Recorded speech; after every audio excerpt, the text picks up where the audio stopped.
Hello my dear friends, welcome to Lucky Education. और आज हम देखेंगे लास्ट टॉपिक हमारा जो बचा हुआ है क्लास 12 पॉलिटिकल साइंस का एक चैप्टर हम कर रहे थे contemporary south Asia. Contemporary south Asia में हमने लगभग ऑलमोस्ट ऑल दी टॉपिक्स हमने कवर कर दिए। सिर्फ एक टॉपिक बचा हुआ है पीस एंड कोऑपरेशन।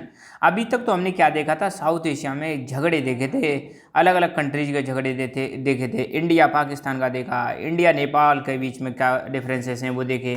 या हम कह सकते हैं कि साउथ एशिया के देशों के भारत के साथ कैसे रिलेशंस हैं, ये सारी चीज़ें हमने कवर करी थी। अलग अलग देशों में क्या सिस्टम है, कैसा पॉलिटिकल सिस्टम है, ये चीज़ हमने देखी थी। Now we will focus on peace and cooperation. अगर सोचो ये साउथ एशिया के जो देश हैं, अगर ये आपस में कोऑपरेट करें, एक दूसरे के साथ मिलजुल कर चलें, तो सोचो ये क्या से क्या नहीं कर सकते।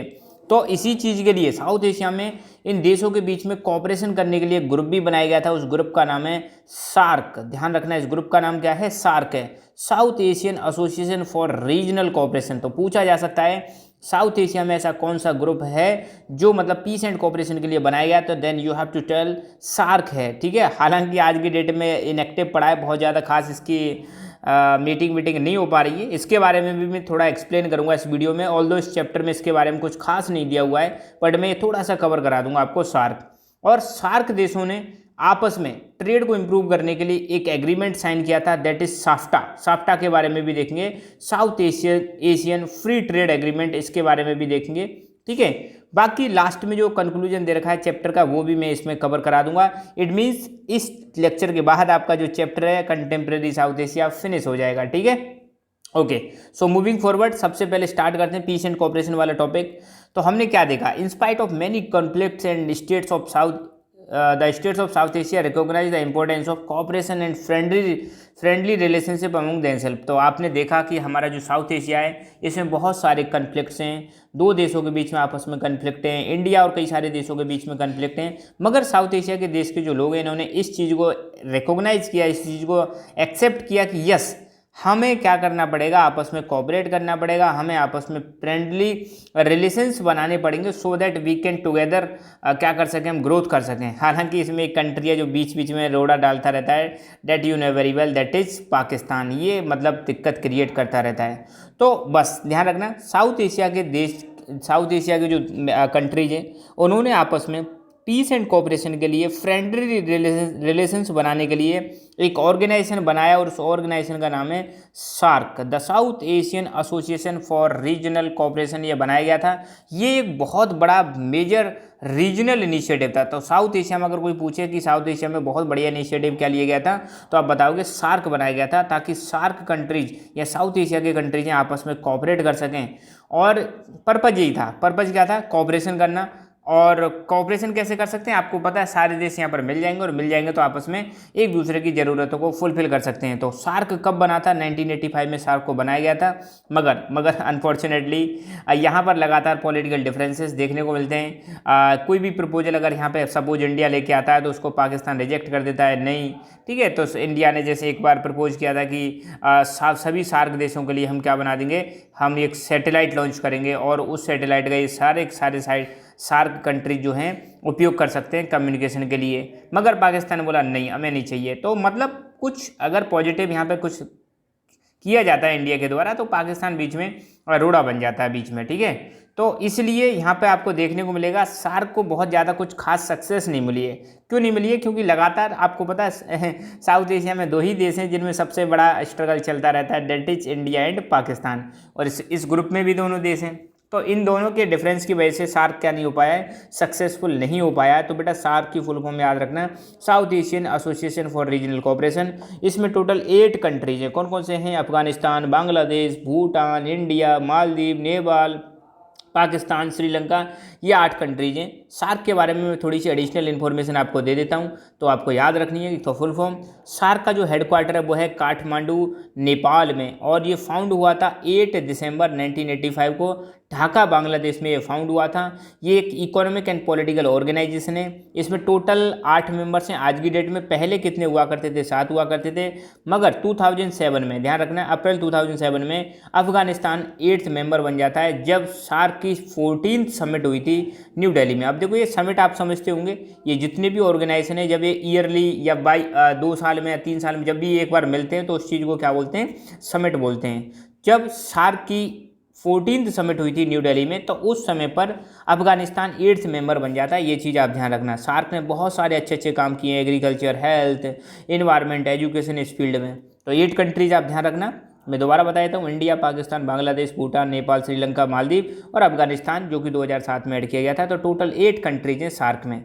ये थोड़ी एडिशनल इन्फॉर्मेशन है सारी जो मैं यहाँ पर बता रहा हूँ। तो टोटल सार्क की ध्यान रखना, अब तक टोटल 19th मीटिंग हुई है, मगर जो 19th वाली जो मीटिंग थी वो कैंसिल हो गई थी। ध्यान रखना, पाकिस्तान के कई सारे यहाँ पे इंडिया में आपको पता है टेररिस्ट अटैक किए थे। उसके बाद इंडिया ने बोला कि अब हम मतलब ये मीटिंग कैंसिल नहीं, मीटिंग अटेंड नहीं करेंगे 2016 वाली।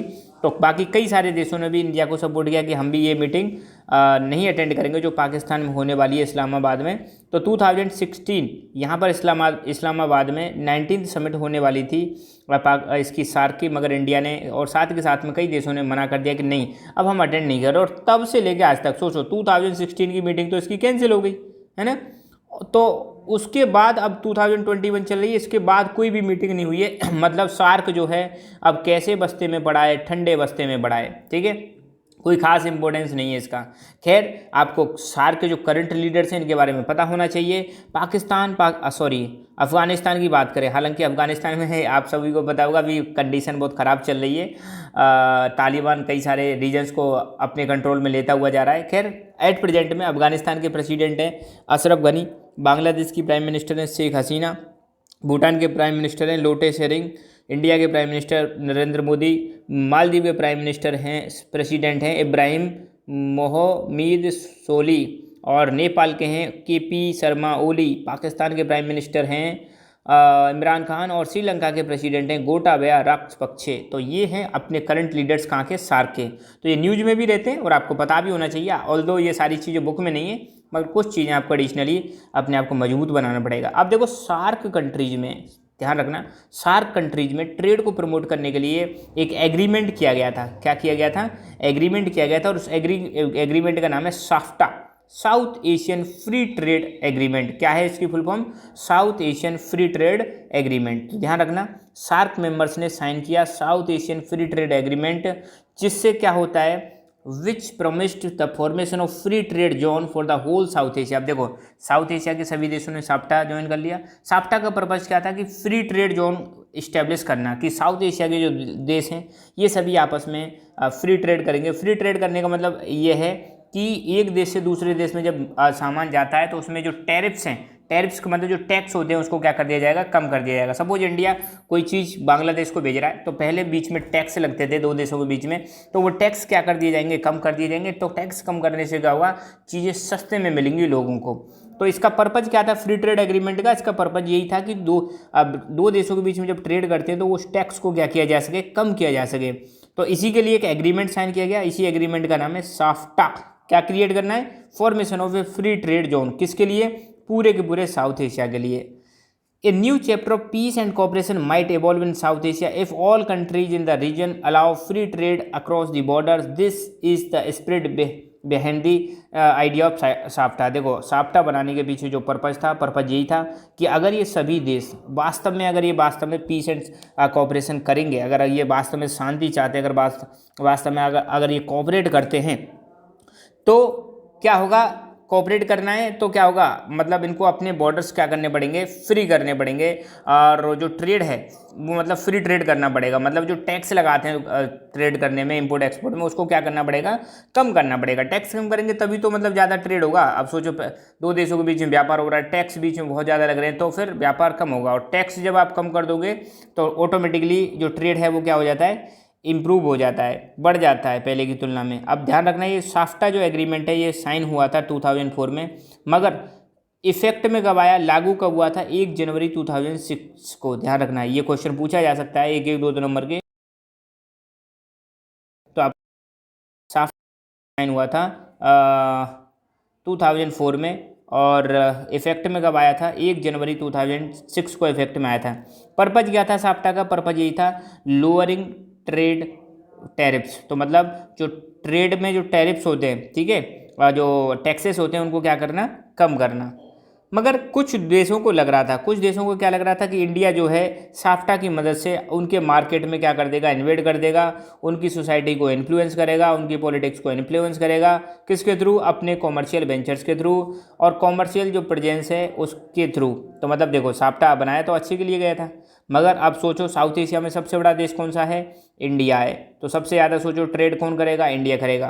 तो छोटे छोटे जो कंट्रीज थे इनको क्या लग रहा था कि जो इंडिया है, इंडिया जो है हमारे देश में एकदम फ्लड ला देगा, मतलब अपना जो सामान है वो सीधा सीधा कहाँ बेचेगा, इन छोटे छोटे कंट्रीज में बेचेगा, जिसकी वजह से वहाँ की जो डोमेस्टिक इकोनॉमी है, वहाँ की जो डोमेस्टिक इंडस्ट्रीज है वो बर्बाद हो जाएंगी।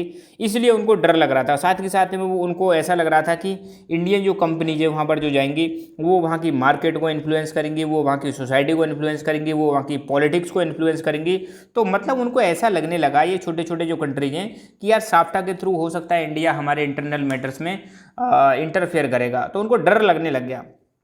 India thinks that there are real economic benefits for all from SAFTA. अब इंडिया को क्या लगता है, इंडिया कहता है कि यार अगर वाकई में अगर साफ्टा अगर ये लागू होता है तो इससे सबको फायदा हुआ है, ऐसा नहीं है इंडिया को ही फायदा होगा, सबको फायदा हुआ है। That a region that trades more freely will be able to cooperate better on political issues. अब ये इंडिया का मानना है कि अगर दो देशों के बीच में ट्रेड फ्रीली हो रहा है तो वो पॉलिटिकल इश्यूज पर भी आसानी से क्या कर सकते हैं, कोऑपरेट कर सकते हैं। सोचो ट्रेड अच्छा हो रहा है दो देशों के बीच में तो पॉलिटिकल मैटर्स भी क्या हो जाते हैं, आसानी से सॉल्व हो जाते हैं। और ट्रेड ही नहीं हो रहा, कुछ हो ही नहीं रहा, तो पॉलिटिकल मैटर्स भी कहाँ से सॉल्व होंगे। Some in India thinks that SAFTA is not worth the trouble since India है already has bilateral agreements with Bhutan, Nepal and Sri Lanka. अब देखो अब छोटे छोटे देश हैं, इनको तो डर लग रहा है इंडिया का, ठीक है, तो ये नहीं चाहते कि साफ्टा मतलब वाकई में मतलब इम्प्लीमेंट हो ये। तो कुछ लोग इंडिया में क्या कहते हैं, इसमें कोई बड़ी बात नहीं, अगर वो देश नहीं चाह रहे, it's not a big deal.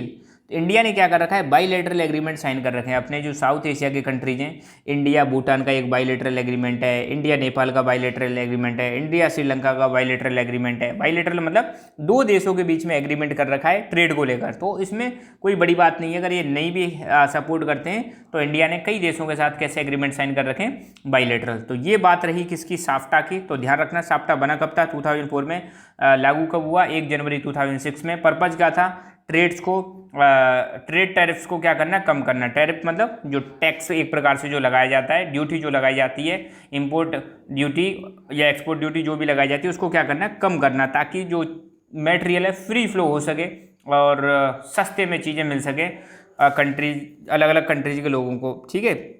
तो पर्पज यही था, ट्रेड को इम्प्रूव करना, ट्रेड बढ़ाना, पहले से ज़्यादा बढ़ाना। और ट्रेड बढ़ेगा तो सीधी सीधी बात है दोनों कंट्रीज को फायदा होगा जो ट्रेड कर रहे हैं। अब हम थोड़ा सा देखेंगे इंडिया पाकिस्तान के बीच में। हालांकि इस चैप्टर में बहुत बार इंडिया पाकिस्तान का जिक्र किया गया है, यहाँ पर हम पीस एंड कोऑपरेशन की बात करेंगे। किसकी बात करेंगे, पीस एंड कोऑपरेशन को लेकर बात करेंगे। तो आपको पता होगा कि इस वाले रीजन की अगर हम बात करें, साउथ एशिया वाले रीजन की बात करें, तो हमारी जो स्टोरी है, किसकी स्टोरी, जो कन्फ्लिक्ट वाली स्टोरी है, ये ऐसी लगेगी एंडेमिक है और वायलेंस। देखो although India Pakistan relation seems to be story of endemic conflict and violence. मतलब आपको ये देखने को मिलेगा, ये वाली जो इंडिया और पाकिस्तान की स्टोरी है, ये कैसा है, एंडेमिक कन्फ्लिक्ट है और वायलेंस। मतलब एंडेमिक मतलब एक पर्टिकुलर रीजन में आपको देखने को मिलेगा, साउथ एशिया में इंडिया और पाकिस्तान के बीच में जो इशू है ना, ये चलता ही रहेगा, चलता ही रहेगा, ये चल भी रहा है। आप जब से देश आज़ाद हुआ 1947 से आज तक इंडिया पाकिस्तान के बीच का मैटर सॉल्व नहीं हुआ है। मगर हम दोनों देशों ने, इंडिया और पाकिस्तान ने, अपने इस कन्फ्लिक्ट को कम करने के लिए या अपने रिलेशंस को इम्प्रूव करने के लिए कई सारे एफर्ट्स लगाए। तो यहाँ पे बता रखा है, there has been series of efforts to manage tensions and build peace. तो मतलब दोनों देशों ने बहुत सारे एफर्ट्स लगाए, बहुत सारे प्रयास किए ताकि दोनों देशों के बीच में टेंशंस को कम किया जा सके और दोनों देशों के बीच में शांति स्थापित की जा सके। The two countries have agreed to undertake confidence building measures to reduce the risk of war. तो दोनों कंट्रीज ने डिसाइड किया कि ये क्या करेंगे, कॉन्फिडेंस बिल्डिंग मेजर्स लेंगे। मतलब दोनों देशों के बीच में लगातार कॉन्फिडेंस बिल्डिंग मेजर्स में क्या होता है, इनके जो लीडर्स होते हैं वो मिलते हैं, बात करते हैं, और बार बार मिलने से क्या होता है, डिप्लोमेटिक लेवल पर जब लोग मिलेंगे, हमारे फॉरेन मिनिस्टर्स मिलेंगे, हमारे फॉरेन सेक्रेटरी मिलेंगे या डिप्लोमेट्स मिलेंगे, तो लगातार जब मिलते जुलते रहते हैं तो उससे क्या होता है, टेंशन्स कम हो जाती हैं, वॉर खत्म हो जाते हैं। जब बिल्कुल कम्युनिकेशन बंद हो जाता है तो फिर दिक्कत ज़्यादा होती है। तो दोनों देशों ने डिसाइड किया कि क्या करेंगे, ये कॉन्फिडेंस बिल्डिंग मेजर्स लेंगे। और कॉन्फिडेंस बिल्डिंग मेजर्स में क्या होता है, जो हमारे लीडर्स होते हैं, हमारे डिप्लोमेट्स होते हैं दो कंट्रीज़ के, वो आपस में मिलते हैं और समस्याओं पर बात करते हैं ताकि युद्ध ना हो। ठीक है। Social activist prominent personalities have collaborated to create an atmosphere of friendship and among the people of both countries। तो ध्यान रखना दोनों देशों के जो सोशल एक्टिविस्ट हैं और कुछ फेमस पर्सनैलिटीज़ हैं उन्होंने भी इस चीज़ में काम किया कि दोनों देशों के बीच में फ्रेंडशिप का एटमॉस्फेयर बन सके, दोनों देश आपस में कोऑपरेट कर सकें।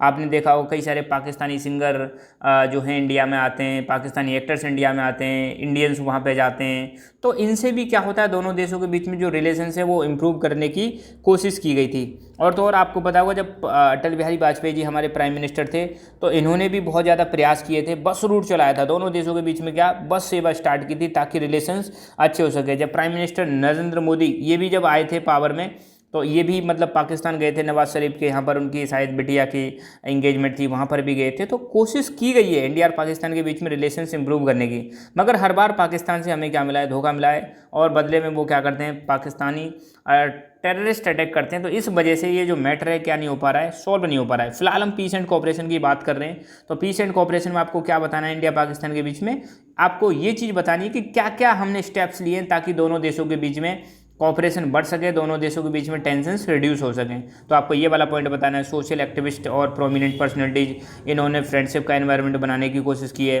दोनों देशों ने डिसाइड किया है कि कॉन्फिडेंस बिल्डिंग मेजर्स लिए जाएंगे ताकि वॉर के रिस्क को कम किया जा सके।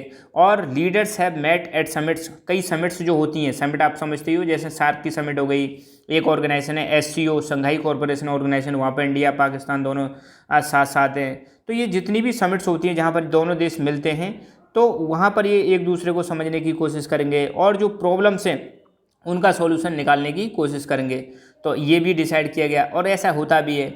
ए number of bus routes have been opened between two countries, और दोनों देशों के बीच में बस रूट ओपन किए गए ताकि मतलब इंडिया के लोग पाकिस्तान में आ सकें और पाकिस्तान के इंडिया में आ सकें। और बस सेवा चलाने का मतलब यही था कि दोनों देशों के बीच में फ्रेंडशिप को मतलब बढ़ाया जा सके। इवन हमारे प्राइम मिनिस्टर अटल बिहारी वाजपेयी जी बस से पाकिस्तान गए थे जब नवाज शरीफ कहाँ क्या थे उनके PM हुआ करते थे। सोचो इतने सारे एफर्ट्स लगाए गए हैं पर फिर भी सारी चीज़ें क्या हैं, फेल हो गई हैं।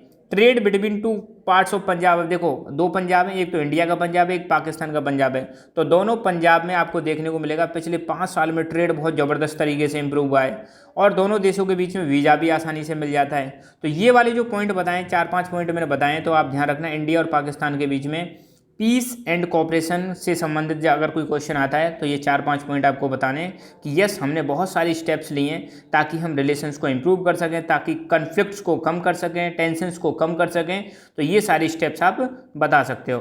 अब हम देखेंगे साउथ एशिया में चाइना और USA का रोल। ठीक है, चाइना USA को हम मिस नहीं कर सकते। आपको पता है आज की डेट में वर्ल्ड में यही मतलब सुपर पावर्स निकल के आ रही हैं, यूँ समझो। नंबर 1 पे तो आपको पता है USA। अब चाइना जो है USA को टेक ओवर करने की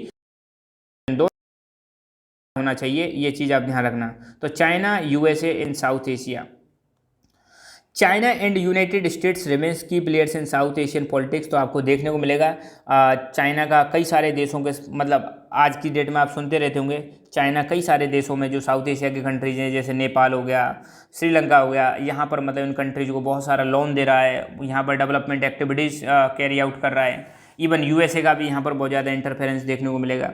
तो यूँ समझ लो ये जो साउथ एशिया यहाँ पर जो 2 मेजर फॉरेन पावर्स हैं वो कौन कौन सी हैं, चाइना और USA। Sino Indian relations, Sino Indian relations का मतलब है, साइनो का मतलब है यहाँ पे चाइना। चाइना और इंडिया के जो रिलेशंस हैं वो भी आपको देखने को मिलेगा पिछले कई सालों में हमारे इंप्रूव भी हुए हैं। मगर इस बुक को तो खैर नहीं पता बुक में जो लिखा हुआ है, बट अगर प्रेजेंट की बात करूं तो अब मैं बिल्कुल प्रेजेंट मतलब 2021 की बात करूं तो आपको पता है इंडिया चाइना के रिलेशंस इतने ज़्यादा बेटर नहीं है। अभी बॉर्डर पर कन्फ्लिक्ट्स चल रहे हैं, बॉर्डर पर टेंशन्स हो रही हैं, पर फिलहाल वो चीज़ आपको साइड में रखनी है ना, बुक के हिसाब से हमें चलना है। तो बुक में आपको यहाँ पे कोऑपरेशन की बात की जा रही है, पीस की बात की जा रही है, तो यहाँ पर वही पॉइंट आपको लिखने हैं कि पिछले 10 सालों में इंडिया चाइना के रिलेशंस क्या हुए हैं, इंप्रूव हुए हैं। मगर चाइना जो है किसके पास जा रहा है, पाकिस्तान के पास जा रहा है, या चाइना पाकिस्तान के बीच में जो स्ट्रेटेजिक पार्टनरशिप है ये बहुत ज़्यादा इरिटेंट है हमारे लिए। ये हमारे लिए बड़ा दुख की बात है, क्योंकि सोचो हमारा दुश्मन कौन है, पाकिस्तान। इवन चाइना भी हमारा दुश्मन है। क्यों दुश्मन है, आपको पता है इनसे हमारे कई वार वॉर हो चुके हैं। 1962 में हमारी लड़ाई हुई थी किसके साथ, 1962 में चाइना के साथ हुई थी, 1965 में पाकिस्तान के साथ, 1971 में पाकिस्तान के साथ, 1999 में पाकिस्तान के साथ। तो अगर ये दोनों देश पास पास आ रहे हैं और पास पास हैं भी आज की डेट में, तो ये कहते हैं हम तो भैया आयरन ब्रदर हैं। तो ये चीज़ें ना हमें बड़ा दुख पहुंचाती है। तो हालांकि हमारे रिलेशंस इंप्रूव हुए, पर इंडिया चाइना के बीच में जो मेजर प्रॉब्लम है वो यही है कि चाइना जो है पाकिस्तान का बहुत ज़्यादा घनिष्ठ क्या बन चुका है, मित्र बन चुका है। ये हमारे लिए बड़ा सिरदर्दी का पॉइंट है, ठीक है। The demand of development and globalisation have brought two Asian giants closer and their economic ties have multiplied rapidly since 1991। तो यहाँ पर दो एशियन जाइंट्स की बात की जा रही है। वो जाइंट कौन कौन है? इंडिया और चाइना, चाइना और इंडिया। ध्यान रखना यहाँ पर जो जाइंट की बात की जा रही है वो एक तो है चाइना और दूसरा है इंडिया। तो जब जब इन दोनों देशों ने क्या किया, यहाँ पर डेवलपमेंट हुआ और यहाँ पर ग्लोबलाइजेशन आया। आपको पता ही होगा इंडिया में ग्लोबलाइजेशन 1991 में आया था, चाइना ने पहले ही कर दिया था अपनी इकोनॉमी को लिबरलाइज हमसे भी पहले। तो दोनों देश आपको पता है इमर्जिंग कंट्रीज हैं, इंडिया भी और चाइना भी। तो अब दोनों इंप्रूव कर रहे हैं, दोनों के बीच में ट्रेड बढ़ रहा है। तो दोनों जो हैं कंट्रीज पास पास आए और इनके बीच में जो ट्रेड रिलेशंस हैं वो बहुत ज़्यादा अच्छे हो चुके हैं सिंस 1991 के बाद तो इंडिया चाइना बहुत ज़्यादा क्लोज आए हैं। अब थोड़ा यूएसए के बारे में बात करेंगे साउथ एशिया के रेस्पेक्ट में। तो American involvement in South Asia has rapidly increased after cold war. आप सब लोगों को पता है कोल्ड वार ख़त्म कब हुआ था? कोल्ड वार ख़त्म हुआ था 1991 में, ठीक है। कोल्ड वार शुरू कब हुआ था? 1945 में हुआ था। किस किस के बीच में हुआ था cold war? USA and USSR के बीच में कोल्ड वार हुआ था। यूएसएसआर का डिसइंटीग्रेशन हो जाता है 1991 में। तो एक ही देश बचता है यूएसए, सोल पावर बचता है और वर्ल्ड में हेजेमनी स्टार्ट हो जाती है किसकी? यूएसए की। तो जब कोल्ड वार ख़त्म हुआ तो यूएसए का या अमेरिका का इन्वॉल्वमेंट बढ़ जाता है। कहाँ पर बढ़ जाता है? साउथ एशिया में बढ़ जाता है। और दादागिरी सी भी चलती है यूँ समझ लो, क्योंकि भाई इसके सामने टक्कर का कोई था ही नहीं। The US has good relations with both India and Pakistan. तो आपको देखने को मिलेगा यूएस के बहुत अच्छे रिलेशन इंडिया के साथ भी और पाकिस्तान के साथ भी। मगर अगर मैं प्रेजेंट की बात जोड़ दूँ तो आपको प्रेजेंट भी पता होना चाहिए। अब यूएस और इंडिया के रिलेशन बहुत अच्छे हैं और यूएस और पाकिस्तान के साथ इतने रिलेशन अच्छे नहीं है। तो प्रेजेंट का भी चीज़ आप ध्यान में रखो ताकि अगर कोई न्यूज आए तो आप चीज़ों को लिंक कर पाओ फटाक से, ठीक है। किताब के अलावा प्रेजेंट में भी जीना सीखो आप में। तो यूएस के अच्छे रिलेशन है। अब बुक पे आ जाते हैं इंडिया और पाकिस्तान दोनों के साथ since the end of cold war and increasingly works as a moderator in India Pakistan relations. तो आपको ध्यान बताना ये चीज़ अगर आ जाए कि यूएस के इंडिया के साथ भी रिलेशन अच्छे हैं, पाकिस्तान के साथ भी रिलेशन अच्छे हैं और यूएस जो है एक मॉडरेटर का रोल प्ले कर रहा है किसके बीच में? इंडिया और पाकिस्तान के रिलेशंस के बीच में।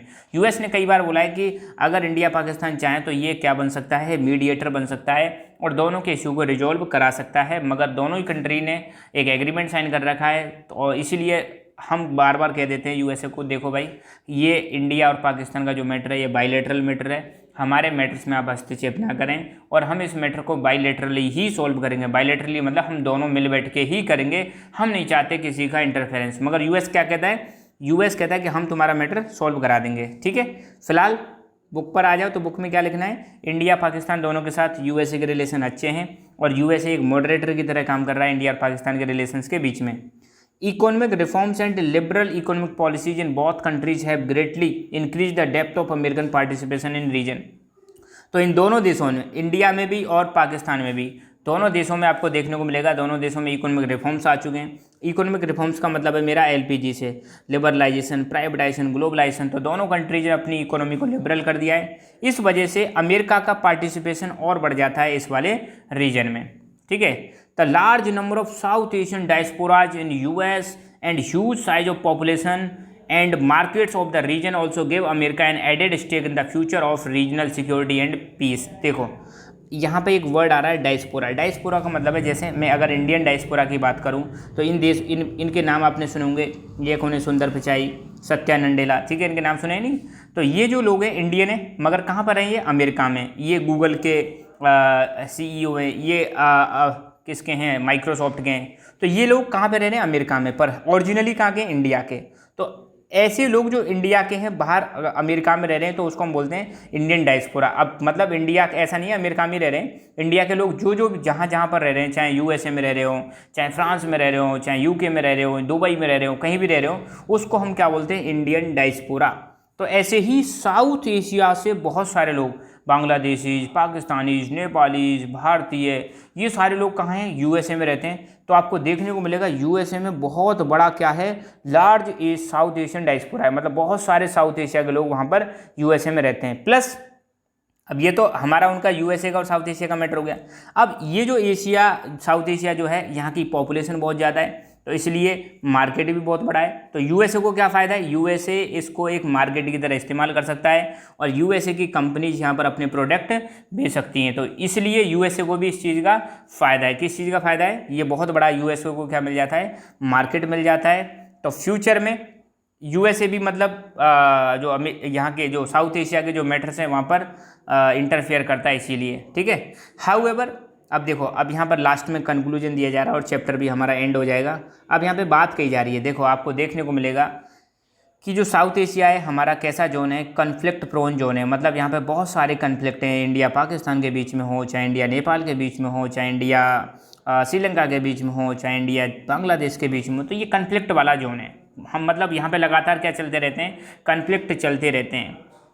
अब यहाँ पे क्या बात कही जा रही है कि देखो लास्ट में लाइन में एक बार पढ़ देता हूँ, whether South Asia will continue to be known as conflict prone zone और will evolve into a regional bloc with some common cultural features and trade interest will depend more on the people and governments of the region than any other outside power। देखो बहुत प्यारी बात कही जा रही है यहाँ पे कि साउथ एशिया, अब देखो ये साउथ एशिया के लोगों पे डिपेंड करता है, ये साउथ एशिया की सरकार पे डिपेंड करता है, ना कि बाहर के लोगों पर। क्या डिपेंड करता है कि South Asia conflict prone zone रहना चाहता है या अपने आप को एक रीजनल ब्लॉक के रूप में डेवलप करना चाहता है, जिनका कॉमन कल्चर हो, जिनके कॉमन ट्रेड इंटरेस्ट हों।